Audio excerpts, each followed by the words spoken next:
Hey everyone, welcome to the From the Shadows podcast. I'm your host, Shane Grove. And if you want to find out all things From the Shadows podcast, check us out at Facebook at our From the Shadows podcast page, or you can go to our forum page, After the Shadows. You can find me on Instagram at Shane Grove Author, or our From the Shadows podcast Instagram page, or the good old fashioned way, go to FromTheShadowsPodcast.com. That'll take you everywhere. You can hit the contact button. You can send me an email, especially if you get an experience you want to share and come on as a guest. That's a great way to get a hold of us. And there, I think you can go to our store and then go to our Patreon page. There's all kinds of cool stuff out there. So go check it out, and we'd love to hear from you. So with that being said, I'm kind of excited about today's guest. He kind of alluded to me that he was going to let some big time secrets out of the bag when it comes to Bigfoot, because, you never know who's listening. So this may be his final interview. Okay, maybe I'm overselling. I don't know, but I want to welcome from one of the I think one of the best Bigfoot sites on Facebook, Bigfoot Canada, one of the admin of Bigfoot Canada, Mike Mullen. Mike, welcome to the From the Shadows podcast. Hey, thanks for having me. Yeah, I'm just an administrator on the site, but we have a bunch of great people over there.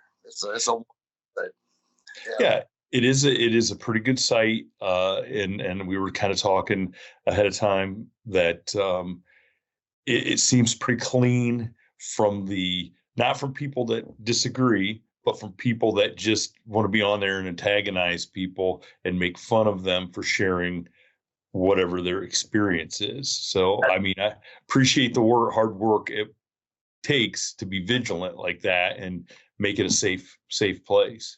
I think I'll speak for everybody over there. We appreciate it. It's a fun place to hang out and talk and get some knowledge. I enjoy it very much. Yeah, I hope everybody after this interview, don't go now. Wait till after the interview. Listen, but go and check out the Bigfoot Canada page and become a member and just see all the good stuff. I mean, there's so much good stuff on there. Come join. Make sure you answer all the questions, or we won't kick you. We'll let you on. Hey, look, the questions couldn't have been too hard, or else I wouldn't have got on. So So now you're not in Canada, right? No, you're out. I live in Washington State. Live in Washington State. So how does somebody who's not in Canada become an admin for Bigfoot Canada? I joined their site years ago and just got to know the people and just kind of, they asked me to come to give them a hand. So that's how I got on. Yeah. I'm an hour drive from Canada. So. Okay, by proxy, you're close enough. So what was it then that made you join a Bigfoot site? My Bigfoot stuff started when I was a kid. We had quite the adventure with Bigfoot when I was young, and I can get into that story, but that's kind of what started out my lifelong thing with Bigfoot. Yeah, I'd love to hear that story, especially one that started out when you were young. Yeah, I have a little brother. We were living in Bothell, which is just like a little side area of Seattle. And my dad didn't want to raise two boys in the city. So when I was about 6, we bought a little farm in a little town called Yelm, which is south of Seattle, about an hour and a half south of Seattle. The place we bought is just a little bit southeast of a lake called Lawrence Lake. It's an area, sometimes it's referred to as the Bald Hills or the Cougar Mountain. Back then it was really in the middle of nowhere. And it actually kind of still is, but not quite as much as it was when we moved back there. And this was would be the mid 70s, 75, 76. And a bunch of property had been opened up for sale. They were all 5 to 10 acre parcels, and people were putting trailers or little houses on them. And we put on a single wide mobile home, and ended up building a little barn. And we had 3 or 4 neighbors kind of spread out through probably like an 80-acre area. And I really don't know how long we were there before things kind of started, but I'm going to guess probably 6, 7, 8 months, maybe a little longer. When I was so young, it's kind of hard to know the exact times. But we ended up having, well, what's now we know is a Bigfoot that just didn't like us moving into his area. And he started coming around 3 or 4 times a week at night, just causing hell. He'd bang on our house, tear branches off the trees. Back then we had dogs. My parents were raising and breeding Saint Bernards. Okay. Yeah, so we had quite a few of them, and they were, they're not a dog to take lightly, and it scared the hell out of them. I mean, they would just go into their little cages and wouldn't come out. We had 2 of the Saint Bernards were more of our pets, so they stayed in our house with us, and the rest of them were out in the barn. My dog, her name was Daisy. She was a female Saint Bernard, and she was always glued to me. When I was about 6, 7 years old, and the Bigfoot wouldn't just harass us; it would go from house to house. It would hit our place, and it would go to the neighbors, and it would kind of hit everybody on all the nights it decided to harass everybody. But it got to the point where my dad actually had one of the universities come out. I don't know if it was Washington State University, but I think it was. And they came out and took footprint casts, collected hair samples, did a lot of things. And but it just kind of progressively got worse. But it was kind of strange because I was, like I said, I was pretty young. And right before all the stuff would happen to our house, I would hear a noise, kind of like sticking your head into a beehive. It sounded like bees buzzing. And I always knew that things were going to start happening when I heard that noise. And I would hear it, and my dog would hear it. And she'd always jump up on my bed, and she'd lay across my stomach to prevent me from moving. And she wouldn't growl or anything, but she'd stare at my window. And then she was staring at the window, so I would stare at the window. And then towards the end of all the stuff that would happen, it would always show up and look in my window. And for years, I always thought it was just a bad dream until I got a little older and my dad got more into detail about what had happened around there. Then I knew that it wasn't a dream. But it happened, I don't even know how many times, 20, 30, 40 times. But it was weird because the buzzing noise would calm me down, and I was never scared. It was almost like it mellowed me out. What? So, which is crazy. So this is what blows my mind is that everybody was talking about it. You guys weren't afraid to tell each other about it and share the information. Now, why was that? Was that because it was so frightening to everybody and everybody knew that this creature was terrorizing the others? Or is it so much more commonplace out there? No, we were city folks, so we didn't really have any idea. Okay. But after a period of time, when you start seeing the footprints and you got Saint Bernards that are scared to death. My dogs saved me one time from a 3-legged cougar. We were used to wild animals out there, but this was something totally different. And so it didn't take too long for my dad and the neighbors to figure out that something wasn't right.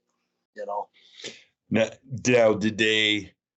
Now, at the time they probably didn't say that you remember, but did your dad tell you that? Yeah, we thought it was a Bigfoot. Everybody thought it was a Bigfoot, or did anybody get a good look at it in the neighborhood? No, nobody ever really got a good look at it. Just the footprints was the thing, and that's when they figured out that it was a Bigfoot. never really asked them how big the prints were, but they finally figured out that it was a Bigfoot.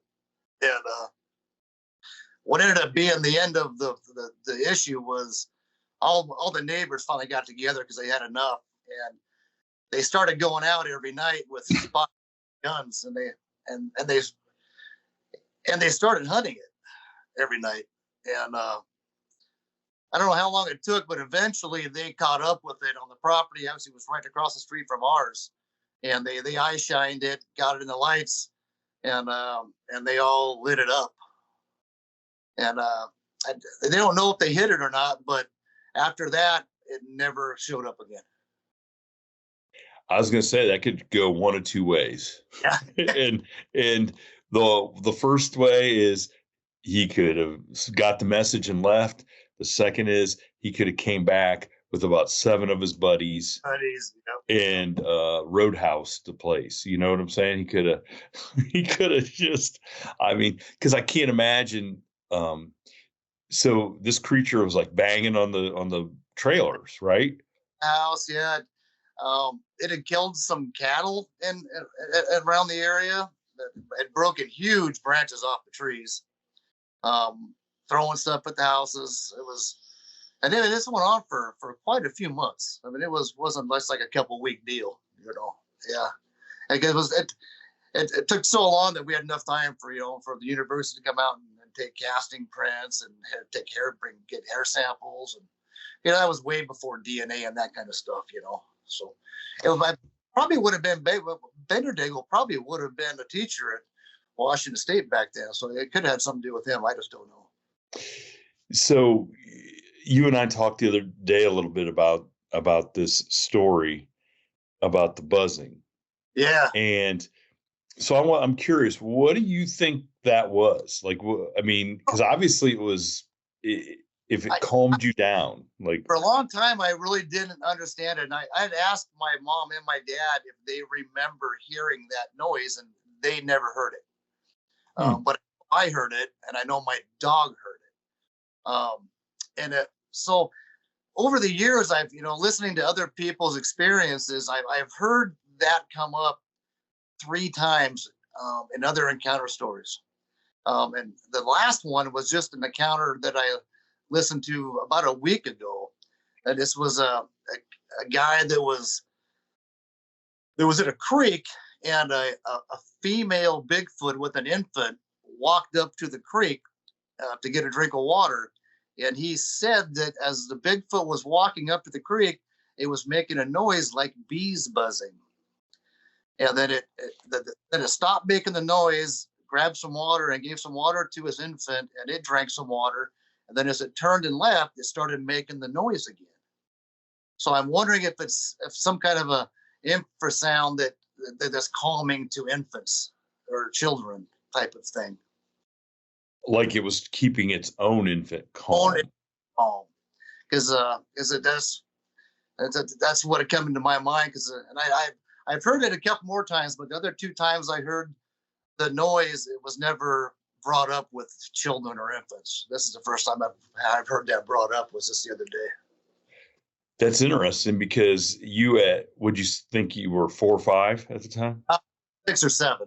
6 or 7. You probably were about the same size as a Bigfoot infant. Yeah, probably. And if it knows that you're around and it wants to keep you calm, maybe you do the same trick. Yeah. You never know, man. I just thought it was always strange, and like I said, for a long time, I thought, it was just it was never a nightmare. I always thought this was a recurring dream. It never scared me at all.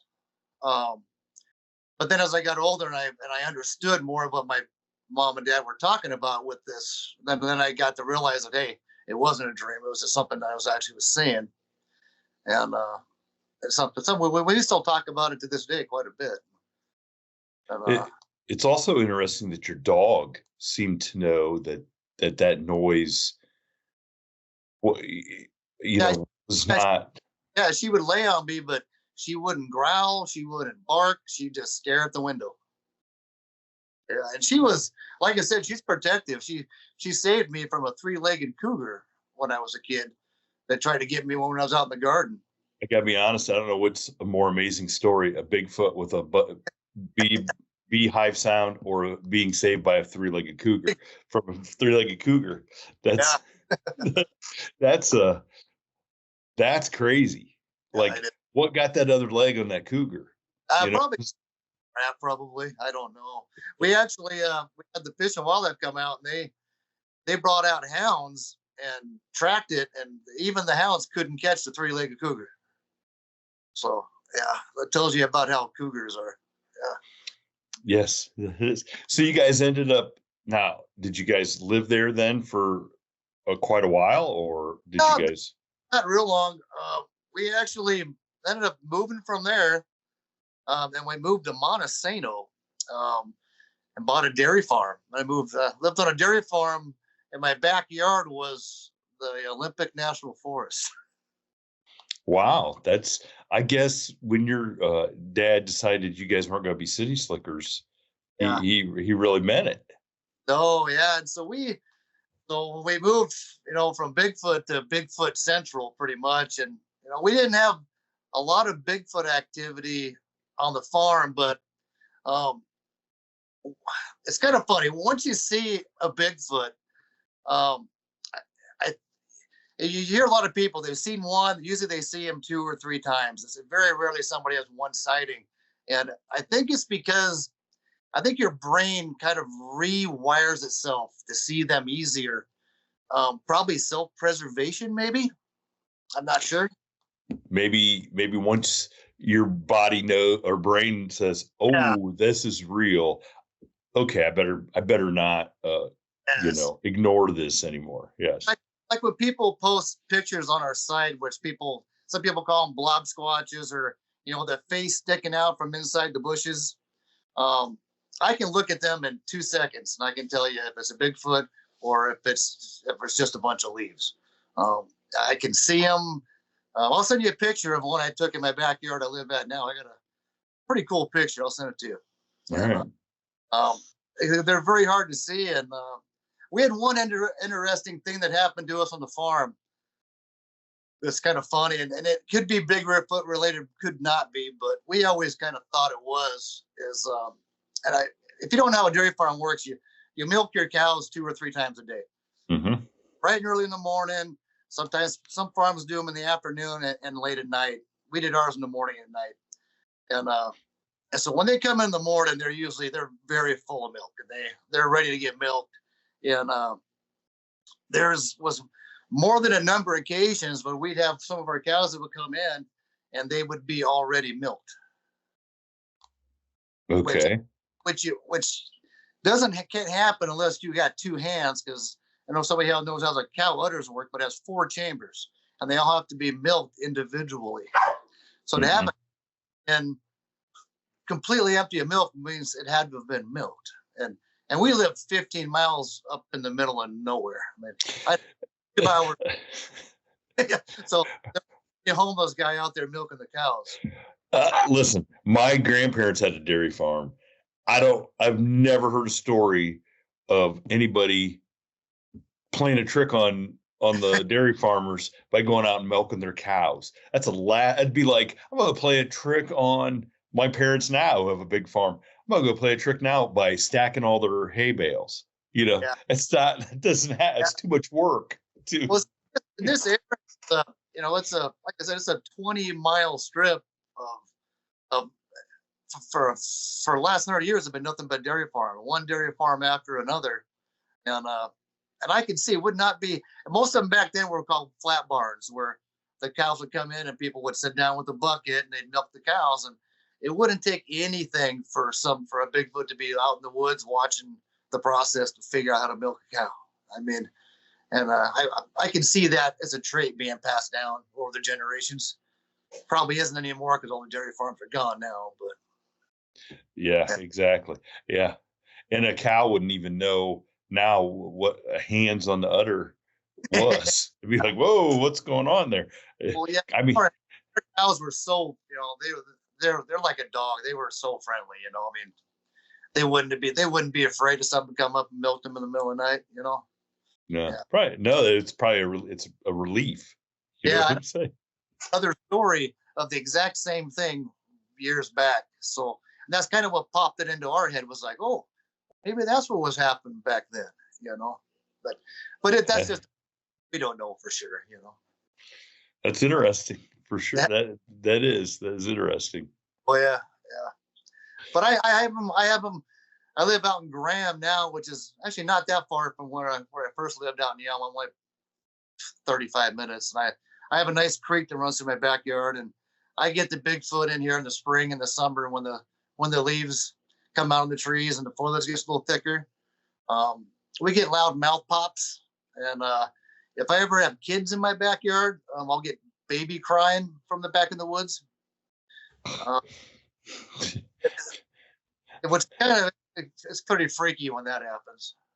Yeah, that would just that every time I hear somebody who has been out in the woods and heard a baby cry, it really like and then the funny and we talked about, you know, keeping the Facebook page clean of comments or whatever. But I did remember we did an episode where a guy who was out in the middle of nowhere heard the baby cry, and somebody commented on it that, well, you idiot, that just it was Bigfoot baby. That's what it's like. A Bigfoot baby is not going to sound like a human baby. Like, it's like, I mean, don't you know the theory that Bigfoot imitates stuff that it hears and stuff? I don't know. Now, I'm not saying that a Bigfoot baby maybe doesn't sound that way, but that's not my first jump to conclusion, is that. Yeah, and I guess I got a pretty cool picture of one in the backyard. Actually, wasn't a picture I took. Actually, my cousin lived in this house 20 years ago, and she had sold it, and somebody else had moved in. And then when me and my wife were getting ready to retire about 4 years ago, we wanted to downsize, and this place came on the market. I says, hey, let's buy Lisa's old house, and it had been kind of let go. So I asked her, hey, do you have any pictures of your yard when you lived here? Because I want to bring it back up to how beautiful it used to be. And she says, yeah, I'll email them to you. And then I had the pictures, but then the first time I heard that baby crying, I thought, I know what that is. So I started going through those pictures, and I have a really good picture. I'll send it to you. It's pretty cool. Like they inadvertently were taking pictures, and yeah, and it's right by the creek. She was taking a picture down the creek, and it's standing to the left behind this little tree. And just, I don't even know how she'd ever seen it. It's pretty cool. Yeah. Holy smokes. So now, have you seen them on your property, or is it just hearing them? Hearing them, yeah. The mouth pops are pretty cool. I think that's what a lot of people mistake tree knocks for. They're actually mouth pops. Really? Because they're very loud. Yeah. So like they're taking their, well, okay. Like but really loud.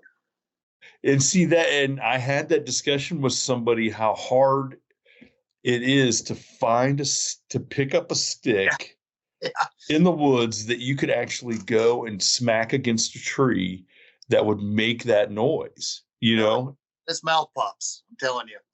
Yeah, at least the ones I hear are mouth pops.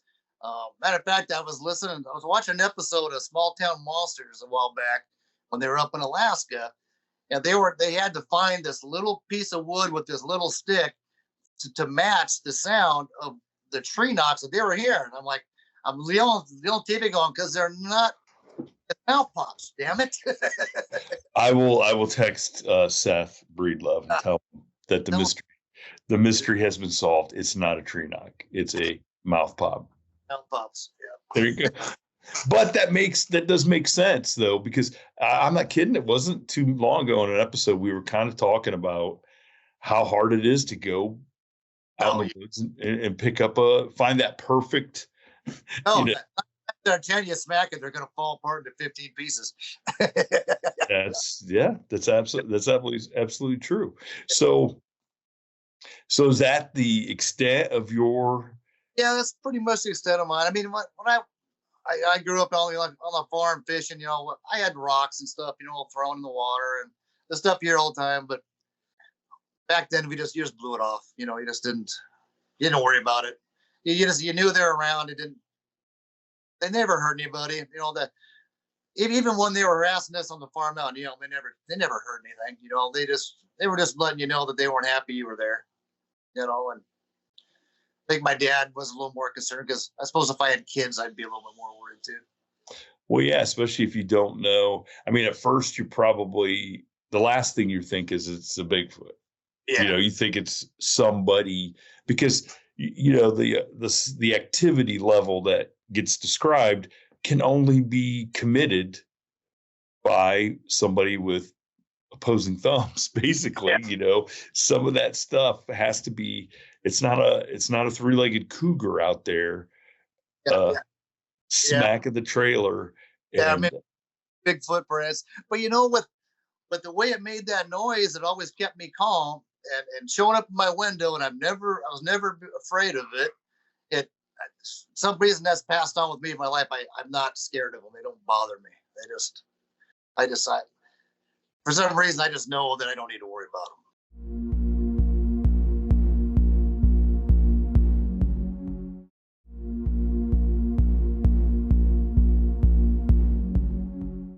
I'd love to hear more people who have heard that sound to kind of get a more I mean, as good as you can, clearer picture of what that may, because immediately when you first told me that, I went way like, okay, that's the humming of the electric, of the portal forming and the Bigfoot coming out of the portal. Okay, like because that when you hear like a transformer warming up, it kind of buzzes or. This sounds just like sticking your head in a beehive. It's if you put your ear up to a beehive and shake it, that's what it sounds like. And we're not recommending anybody go and shake a beehive and stick your head beside it. I just want to make that clear.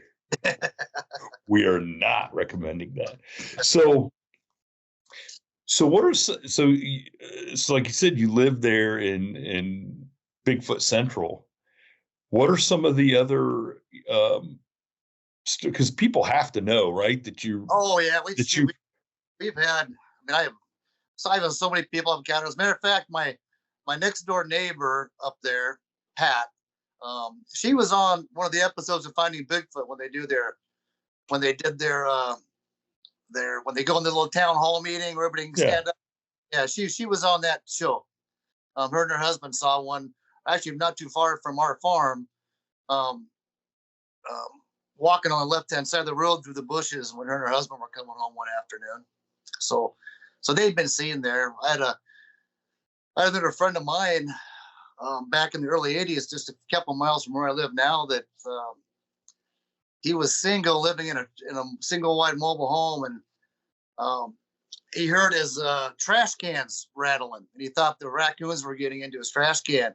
So he got up, went to his room, got his gun, and walked up and put his hand on the door and turned the knob. And he says, as soon as I turned the knob, this scream came through my door, and he says it almost knocked him on the ground. And now my buddy Cliff, he's one of the toughest guys I've ever met in my life. And he says, Mike, he says, I locked the door, I went and sat on the couch, I put the gun on my lap, and I didn't move until the sun came up. And then the next morning I moved. Yeah. How about just moving your trash inside? No. He went back. He says it was the scariest thing that ever happened to him in his life. And he didn't see anything. All he heard was a scream. He says it was unlike anything you could imagine. Yeah. So wow. Down here back in the mid to late 70s, this whole area was crazy. It was tons. And I'm only 5 minutes from the base, Fort Lewis and McCord, JBLM. Okay. billion. There's so many Bigfoot stuff going on over there. What is going on over at the base? Yeah, the creek in my backyard runs right into the base, and there. Yeah, and if you look at the reports on the base from military personnel, there's hundreds. That's crazy, and that's just the people that reported them. That's just the people that reported them. Yeah. Yep. So what is happening at the base? Usually it's most of the reports are when the military, they're out at night doing maneuvers out because the base is huge and 90% of the base is nothing but forest. And so they go out and do maneuvers and stuff at night and they run into them all the time out there. And well, I suppose they wouldn't report this. I wonder if anybody has been so inclined to try to capture one or shoot one. Yeah, I don't think so. Well, normally when they're doing maneuvers out there, then nobody's carrying loaded ammunition, which is one of the reasons why usually they're so scared because they're stuck out there with these things and they don't have a bullet. Well, I've also had military people tell me that, it's when you're out there doing a mission or a training exercise, it's never shooting a Bigfoot's never part of it. No. Okay. And your superior officers, they don't care if there's a Bigfoot out there. They want you to do what you're supposed to do and get back. They don't look, yeah. Bigfoot's out there. Santa Claus is out there. We don't care.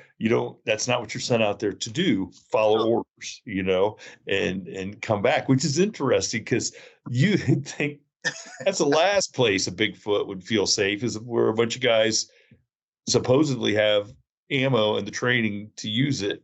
You'd have to really see the base because it's, like I said, it's a big piece of property. And like I said, 90% of it, nobody hardly ever goes, just once in a while when they're out there doing maneuvers. But it has lakes, it has rivers, it has creeks, it has swamplands, it has everything out there. So it's kind of the perfect playground for something like that. So. Right up to us, and I'm only 20-minute drive from Mount Rainier National Park. So yeah, we're close to everything right here. So you've seen, I mean, if you get on the Bigfoot Canada site, there's so many personal experiences that get put on there, especially in the comments. Yep. And I'm sure that people, and like I said, in your area know that you probably do this and come to you with stories and stuff. Oh, yeah. So what is, like, what do you think this is? Like, what do you think is going on with this? And especially considering all the different possibilities. Back in the 90s, kind of before we had the computers like we have now, back when the first TV shows were coming on, and that's kind of when the Gigantopithecus, the North American great ape thing kind of came out. And every time that came up, my blood would just boil, because what I seen in my window was not an ape. It was a person. Sure, it didn't look quite like us. Maybe a little more Neanderthal looking, but it didn't have a nose like an ape. Didn't have intelligence like an ape. It was a person, and it used to just piss me off.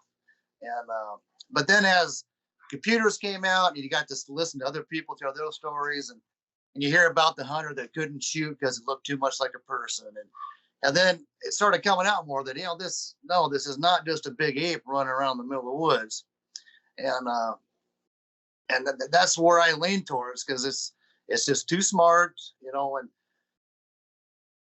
there's a lot of other weird things to it, but if you take a being that is probably 100 times stronger than a human being, probably one of the fastest animals on the planet. It can see at night. It can see infrared. Probably has better hearing and better eyesight than we have. It's the closest thing to something you'd see in a Marvel comic book, and So, I mean, if something is that strong, that fast, that intelligent, and if you ever fly over the Pacific Northwest, they got 98% of the territory. We live in a very little bit of what's available around here. They have the run of the whole state. So, to think that somebody could catch one, somebody could shoot one, somebody, it's all with their abilities. It's damn near impossible. Yeah. And But now, and I think people, a lot of times I hear people say, well, there's not just one out there, which I'm just thinking, yes, of course, there's not just one, but I mean, but it's obvious that that what you guys are encountering in Washington is not the same thing that's being encountered by my buddy Stacy Brown down in Florida, in the Everglades. And I think there's a lot of different species. You got the beast of the seven shoots that looks more like a baboon. You get down to Florida, they seem to maybe be a little bit more apish. But some reports down there they're not. So they probably have a few different types down there. I think it's the same way when you look at the dog man. You have the dog man where you get the ones that people say they look like a dog and they got man legs. Then you have ones that look like a wolf and they got wolf legs. And you got ones that look like hyenas. I think there's a lot of different varieties of all the different cryptids that are running around. You got the alligator man down in Florida, and you also got one that looks like a lizard. There's so many different variations of everything. We talked about earlier, you got the moth, you got the Jersey devil. Two different, basically two similar beings, but two different looks. I just think there's a whole lot of different variations of a lot of different things out there. And a lot of them may be natural beings. Some of them may be an experiment gone bad. I mean, it would not be the first time for sure. I don't know, when Ketchum came out with their DNA on the Bigfoot, that kind of threw up a really red flag for me. I know there was a lot of people that didn't like it, but when I really looked into it, I don't see where people thought, it had to be contaminated because it's coming up human DNA. Well, if you really look at the reports, it couldn't have been contaminated because the only human DNA that came up in the report was on the female, the mother side of the nuclear DNA. On the male side, it wasn't human. So if it would have been contaminated, it would have shown up as human male DNA. But that never showed up. So contamination, you have to throw out the window.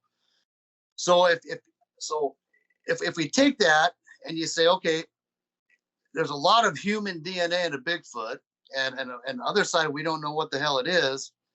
Well, if you start thinking about the other things that are out there, like the dog man, which is the next biggest thing that gets seen more than probably Bigfoot. If you have a wolf or you have a hyena or something that has hands, that's walking upright, when they get the DNA back on that, if it comes back with female human DNA again, then we got a real problem because it can't be natural. This cannot be naturally made. So who made them? And and so you have to take a walk back through history, and that's what I've been doing. So I mean, you can take a walk back through history all the way to the beginning, and you're going to see all of these cryptids have been around since the beginning of time. So the Germans didn't make them, the Russians didn't make them, because they were around when the Egyptians were here. They were around when India first started. So who made it? Listen, I don't know. Like I think I told you, I said we can't blame everything on Hitler, right? Because that's the thing is those, and I may be totally wrong, but I think those Russian scientists that were trying to create the super soldier, okay, and some of the stuff the Nazis were doing, they didn't come up with that stuff on their own. That's some of that stuff they came up from through ancient writings. Yes. That they heard about these beings, or they heard about these creatures that were half human and half other whatever. And it's just like some of the other stuff that Hitler and the Nazis tried to do with religious relics to kind of conjure up power. Yeah. Okay. But they got those ideas. It wasn't like they were sitting around like, okay, guys, what do we got? What are we going to do? We got to, they had these ancient texts that hinted towards, if you could get this is the power that it has. If you could do this is what you could maybe make, create out of this. And that's what they were essentially doing, you know? Yeah. Well, if you follow the history back, the history ends at Mesopotamia with the clay tablets, and that's, if you take the time and you read through that, it basically it spells it all out.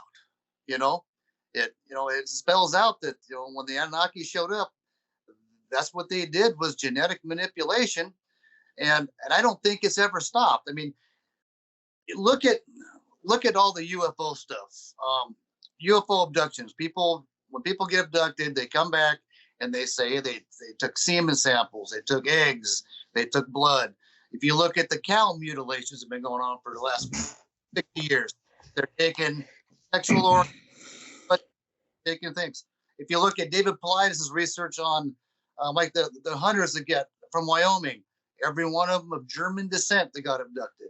So if you took it all and you put it all in one big package, what does it all have in common? Genetics. All of it. Every bit of it. And it all starts with those writings from those clay tablets. And that's where it all begins. And if you read that stuff and you follow back through time, it's never stopped. It's still going today. Hey, Government works so hard to keep it all hidden. It has nothing to do with, if we know Bigfoot's out there, they're going to not let us cut down trees anymore. That's nothing. That's such a small part of the big picture.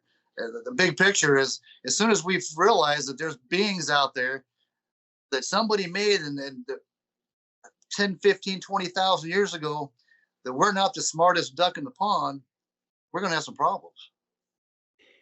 Well, I think it's pretty evident for anybody who's encountered like a Bigfoot that they are superior in almost every single way. Yeah. To a human. I know the judge in his Dogman encounter, he knew he was at the mercy of whatever this thing wanted to do. I mean, and why don't they? Why do so many people get to come back and tell their stories when all these things are so much more beyond us? Why? That's the $1 million question right there, because they could talk about tying up all your loose ends. They could certainly tie up every loose end, and there'd never be. Now, maybe not. Maybe if somebody really like got hurt, or injured, and they were able to, survive, and the word got out, then, maybe there would be a show of force that would be like, we're going to go destroy just like your neighbors, like, hey, we're going to go hunt this thing. Well, I've heard there's been, I think like people, you're going to eventually have one that does something that they know they shouldn't do. And I've heard somebody being killed, and, the army crew dressed in black shows up and they go hunting, and I think it happens probably more than we think, but I think that's just to make sure it doesn't happen twice, so because they can keep it covered up. If they get a string of 15 or 20 people are getting killed by something, then they're going to have a problem. So they make sure they nip it in the butt before it gets out of hand. But I think people occasionally do get killed by these, but I think it's very rare. Probably if they're shaking the beehive and sticking their head up next to it. They're doing something they really shouldn't be out there doing. There's a story, about that family that was camping at the Land Between the Lakes. Oh yeah, got massacred, and there's some stories out there that probably have some truth to them. It wouldn't surprise me. Yeah, I think most all those legends have some kernel of truth. Yeah. Now, whether they got exaggerated or in whatever manner, I'm sure it does over time. Yeah. Yeah. I mean, like my high school football career, but so now ever since you were a kid and the whole calming effect of that, so you're living out there and you have no fear of any of these things. No, I still go up in the mountains, and I'll go up and stay a night up in the woods, up in the mountains, 3-4 days by myself. Doesn't bother me at all. Jeez. Okay. Now, before we jump off here, I want to ask you though, speaking of the Dogman, is that an area there where there are Dogman sightings or not? No. I've heard of a couple up closer to actually to Mount Rainier, but very few. I think, and this is my opinion, but I think the Pacific Northwest area, Washington, Vancouver, BC, down into northern Canada, I think the Bigfoot population is so tremendous, and I think they keep them out. Because just you get down into Southern California, Arizona, and over in Utah, then the sightings are crazy. But around here, very, very rarely. I've heard of 2, and that's it.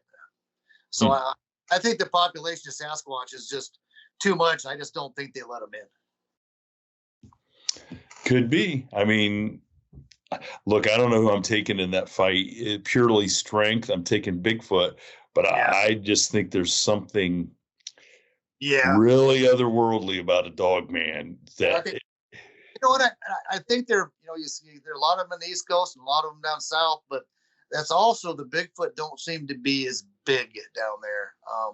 The Bigfoot physically big. So I just don't think the Dogmen have a shot with the Pacific Northwest Bigfoot, but I think as they get smaller, as they go south, I think they can hold their own.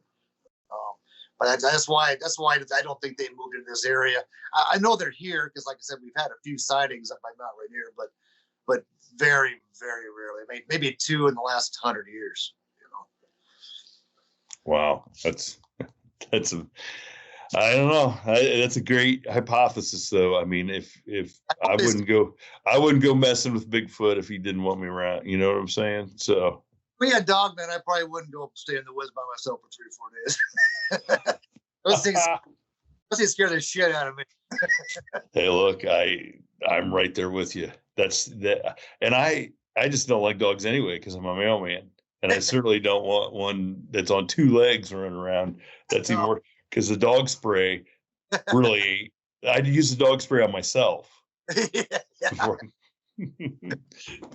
Well, Mike, I'm so glad that we got together and had this. I loved your stories, and I encourage everybody to go check out Bigfoot Canada on Facebook and say hi to Mike. Yeah, if you guys want a place you guys can share and not get criticized and just have fun, it's a great site to come visit us. Yeah, thanks. Definitely is. All right, talk to you later.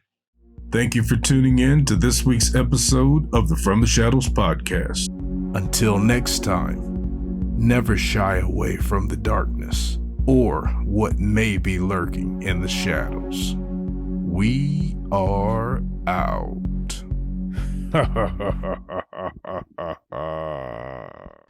Go!